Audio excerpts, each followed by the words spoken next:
Well, I'm going to tell you a true story, so I'm going to keep to the facts as much as I can, and I'm sure that you're all sitting comfortably already.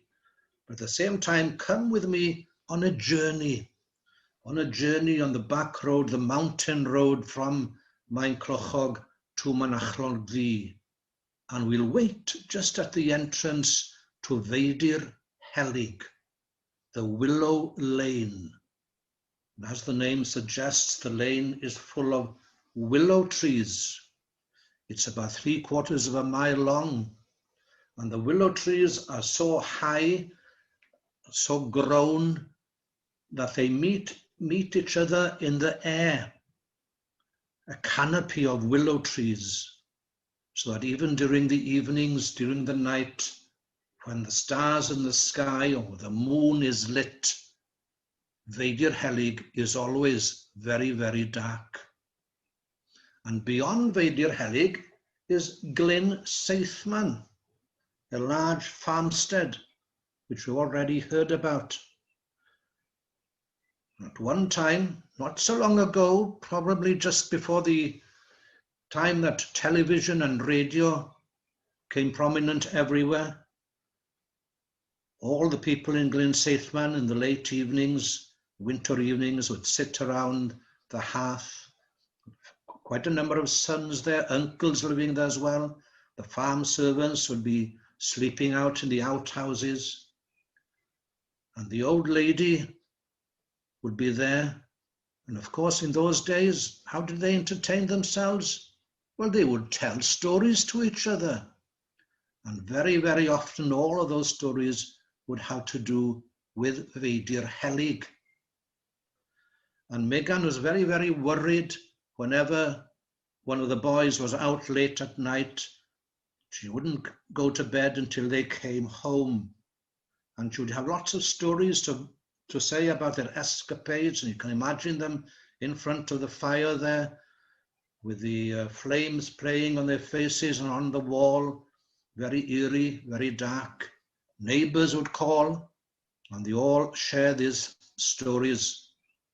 And one particular story Megan would say about her own grandfather, and that would probably be around the middle of the 19th century. Perhaps he was one of the insurgents who went to Cyflwynwyd with Twm. When he was coming home one evening, he'd been to Narberth Fair, had a good day there, met lots of friends. I think the word would be he was slightly inebriated when he came home on his horse. When he came close to Feidir Helyg, he thought, now, well, we'll gallop along here because, well, ghouls and ghosts and everything, well, we've heard about them. Even the dogs of hell can be heard barking along this bit of road very often, so we'll gallop along. But Jauch, the horse, came about halfway along and he wouldn't budge any further. He wanted to turn around, made strange noises, etc. Just wouldn't budge. And suddenly, what did Gwilym see coming past him but a hearse? It had wheels on it, but the wheels didn't touch the ground. And behind the hearse was many, many people dressed in black, mourners, and they were obviously crying, but he couldn't hear them crying. And he could see there was a preacher among them. He had an open Bible. He was reading the Bible, but yet he couldn't hear him reading the Bible. And all this procession went past him. None of them touched the ground as if it were, though they were walking. Once they went past, he felt that the horse was all sweaty, and somehow he managed to reach home. He was ashen-faced. The horse wouldn't go into the stable that night. He went upstairs.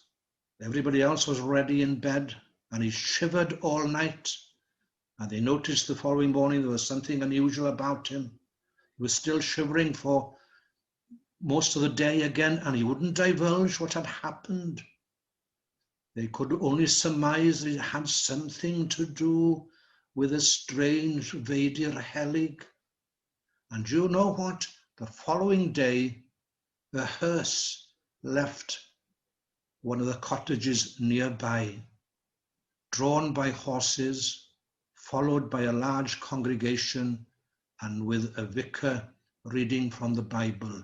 And somebody told him, "Oh, do you know that so-and-so, our neighbor, has passed away? The funeral is being held today." And he answered, "Yes, I know. I've been to the funeral. I was at the funeral 3 days ago." And that's the type of story that Megan would say. And after she'd said that story, she'd probably say, "And now it's time for bed, and no star."